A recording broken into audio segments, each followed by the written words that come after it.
तो न्यूमरोलॉजी एक आम आदमी, एक आम भाषा में क्या है? न्यूमरोलॉजी का मतलब ये होता है आम आदमी के लाइफ में कि जैसे कि एक डेट ऑफ बर्थ है जो लेकर वो पैदा हुआ है, राइट? उसे नहीं पता कि उसकी डेट ऑफ बर्थ उसके बारे में क्या कहती है। तो मेरे हिसाब से न्यूमरोलॉजी, एक न्यूमरोलॉजिस्ट उसे बताता है कि आपकी डेट ऑफ बर्थ के हिसाब से आप कौन हो, आप क्या हो, आप क्या कर सकते हो, ठीक है? आपके पास कौन से नंबर्स की पावर्स है और कौन से नंबर्स की पावर्स नहीं है। जो एक न्यूमरोलॉजिस्ट नेम करेक्शन से, मोबाइल न्यूमरोलॉजी से और बाकी बहुत सारी चीज़ें उनकी लाइफ में चेंज करता है, रेमेडीज से, क्रिस्टल से, और अपने आप उनकी लाइफ चेंज हो जाती है। जैसे कि एक डॉक्टर, उसे दवाइयों का नॉलेज है, हम उनके पास जाते हैं तो वो दवाई प्रिस्क्राइब करता है, वो क्योंकि उसे नॉलेज है। वैसे एक न्यूमरोलॉजिस्ट को नंबर्स का नॉलेज है, उसे पता है कि ये डेट ऑफ बर्थ है और ये लाइफ में इसके प्रॉब्लम है, तो इसे कौन सी चीज़ की पावर की ज़रूरत है, तो वो एक पर्टिकुलर पावर देगा उसे। बस यही है न्यूमरोलॉजिस्ट। और ये मूल्यांक और भाग्यांक होता क्या है? हाँ, जैसे कि किसी की डेट ऑफ बर्थ है 21 मई 1989, तो 21 तो 2+1 जब ऐड करते हैं तो हो गया 3, तो ये हो गया मूलांक। मूलांक मतलब पर्सनालिटी नंबर, उसकी पर्सनालिटी क्या है, वो खुद कैसा है, मूलांक का मतलब ये होता है। एंड जब पूरा डेट ऑफ बर्थ हम ऐड करेंगे, जैसे 2+1+5+1+9+8+9, जब ये पूरा ऐड किया तो जो आया, फिर हमने उसे भी ऐड किया, जो 35 होता है, और फिर ऐड करोगे तो 8 होता है। तो ये होता है उसका भाग्यांक, इट मीन्स उसका डेस्टिनी नंबर।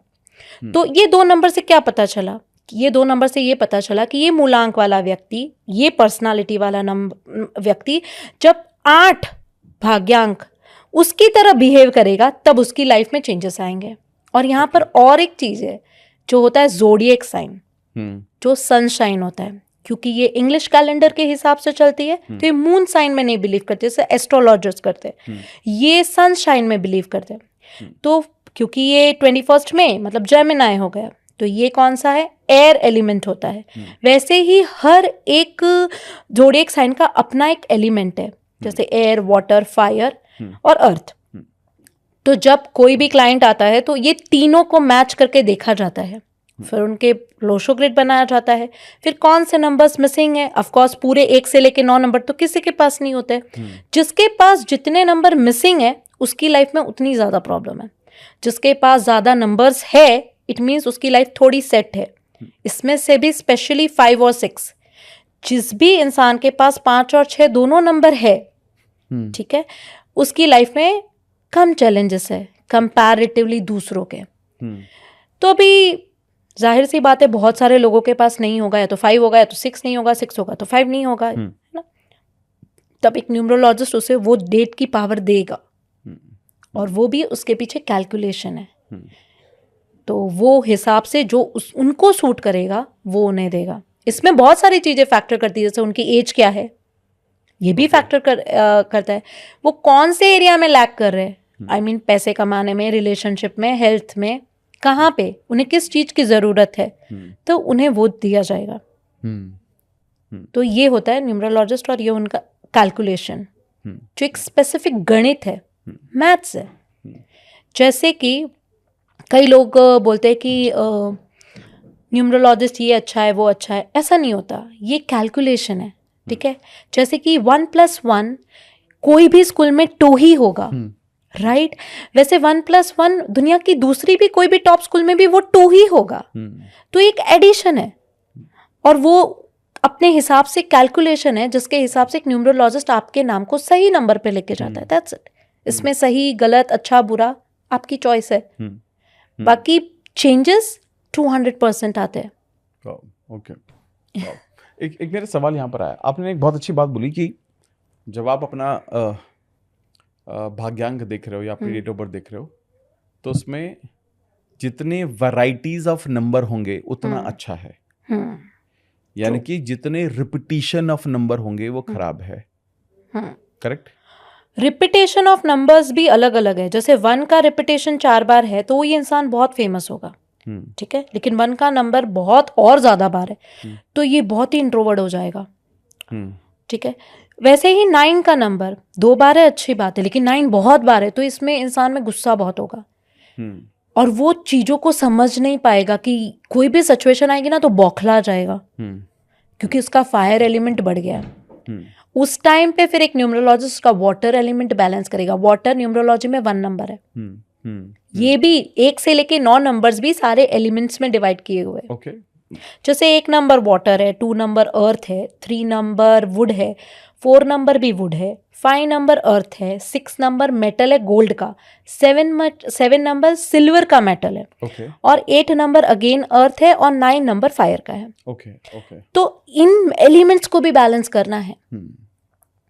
तो अगर आपने सुना होगा लोशो ग्रिड करके ग्रिड है जिसमें 1 से लेके 9 नंबर है, 0 की कोई वैल्यू नहीं है। तो जब लोशो ग्रिड बनेगा तो दूसरे लोशो और सेम उसी के हिसाब से और एक लोशो ग्रिड बना जाएगा जिसकी डेट ऑफ बर्थ, जैसे मैंने बोला 21 मई 1989, जिसके पास 2, जैसे 1989 में 2 बार रिपीटेड 9 है, 21 मई 19 तो वो 2 बार 1 है ना, तो 2 बार 1 है तो 2 बार एक ही ग्रिड में वो आएगा, और उस तरीके से सेटिंग की जाएगी। उस हिसाब से एनालिसिस होगा। ऑफ कोर्स वो एक्सपर्ट समझ जाते हैं क्योंकि उनका रोज का काम है ये कि कौन से नंबर्स की पावर्स उससे चाहिए, किस तरीके से इसे हैंडल करना है। और ये इतना एक्यूरेट है कि आज तक जब मैं सीख रही थी न्यूमरोलॉजी, लगभग मैंने 2000 ग्रिड्स बनाई होगी। तब तक मैंने बिलीव नहीं किया जब मुझे एक्यूरेट लगा कि ओके इसमें भी सारी लाइन है, action line, thought line, mental line, ये सारी लाइंस के हिसाब से पर्सनालिटी होती है। और कितनी सुपर वे में न्यूमरोलॉजी है। जब भी मैंने देखा, सीखा, जाना, और इतने सारा होमवर्क करने के बाद में मैं आई कि नहीं ये सच में वर्क करता है। तो आप ये गाइड कर सकते हैं लोशो ग्रिड कैसे बनता है और उसका क्या इंपॉर्टेंस है? लोशो ग्रिड का इंपॉर्टेंस सिर्फ एक ही है Okay. कि जब आप किसी का लोशो ग्रिड बनाते हो डेट ऑफ बर्थ का, तो आपको पर्सनालिटी पता चल जाती है। अच्छा, ओके, ठीक है। अभी मैं एक्सप्लेन करती हूँ। जैसे एक लोशो ग्रिड है, ऊपर की लाइन जो होगी सबसे ऊपर की वो होगी 4, 9 एंड 2। ओके। देन नीचे वाली सेकेंड लाइन आएगी 3, 5 और 7, और फिर थर्ड वाली लाइन आएगी 8,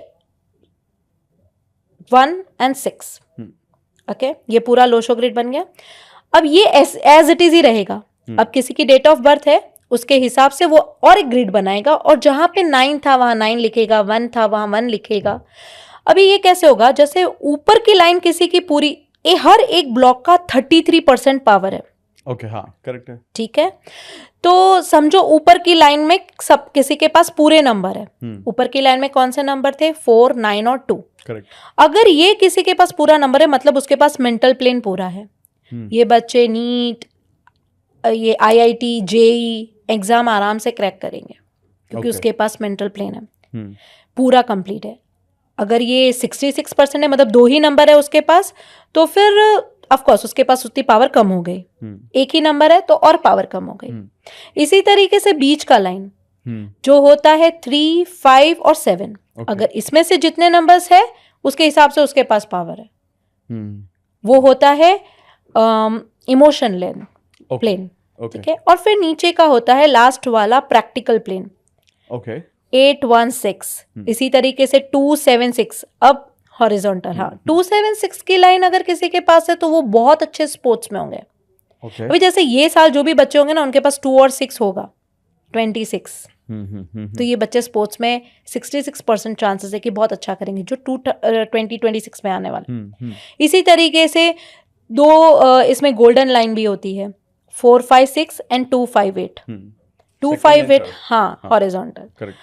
एंड फिर और एक विल पावर लाइन होती है 9, 5, 1। ओके।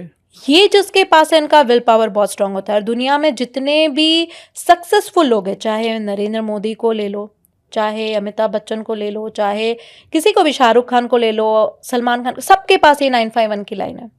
ओके। बिकॉज अगर आपके पास विल पावर नहीं है तो आप आगे नहीं बढ़ सकते, है ना। कि आप कितनी भी बार गिरो पर फिर से आप उठ रहे हो, तो विल पावर लाइन होना बहुत जरूरी है।